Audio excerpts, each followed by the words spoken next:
Voici le module 3 du Lab MOS 2007.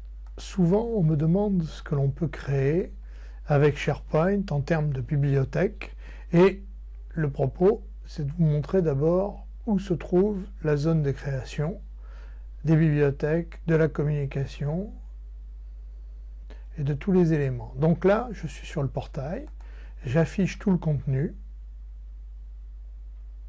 et dans tout le contenu, j'ai ce petit point créé qui est ici.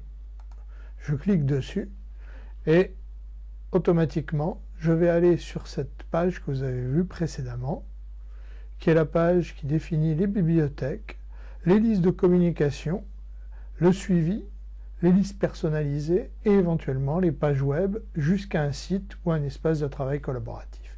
Donc, chaque fois que l'on passe sur l'onglet, on peut avoir la définition de ce que l'on fait, bibliothèque de formulaires, des pages wiki, des bibliothèques d'images.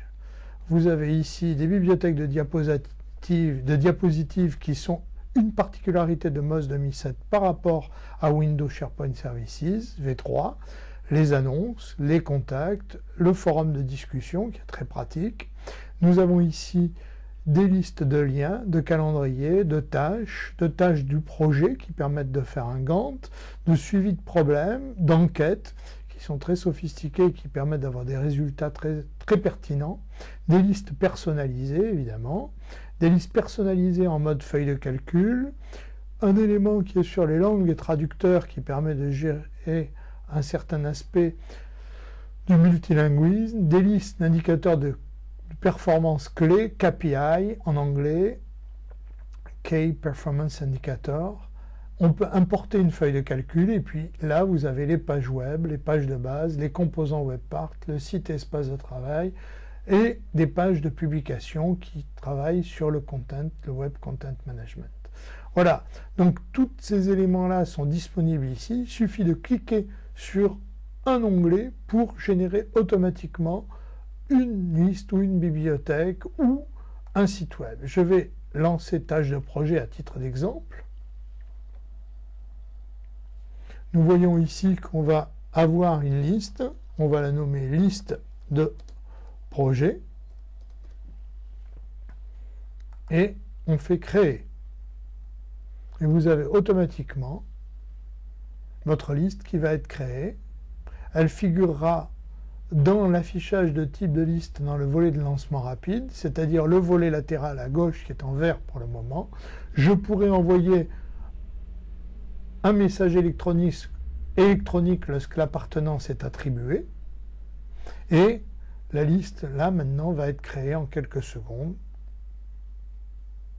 Il est évident que plus vous avez de mémoire, plus votre processeur est performant, plus vous aurez votre liste qui sera créée rapidement. Et ici, j'ai plus qu'à créer un document, donc affecter un nouveau document, ici.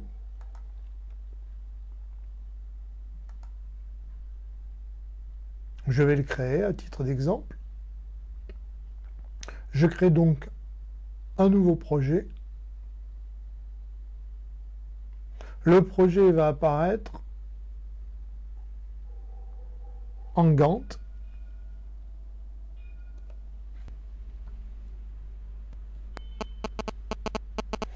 Il faudra donc renseigner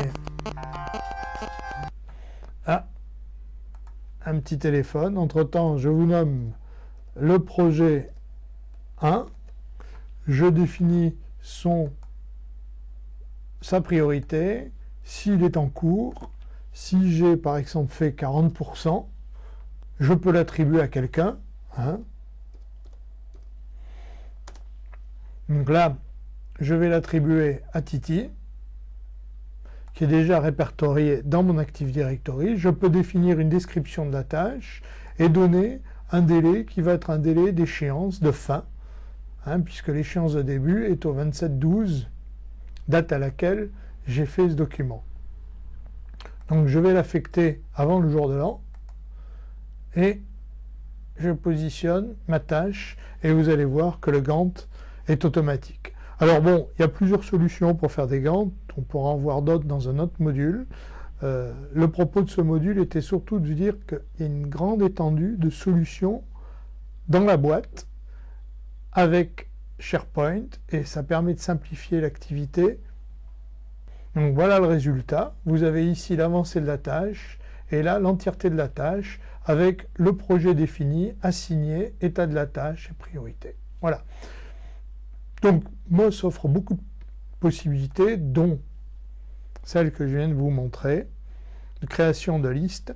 Les listes et les bibliothèques sont les deux outils de base de SharePoint et ensuite viennent les webparts que je présenterai dans un prochain module.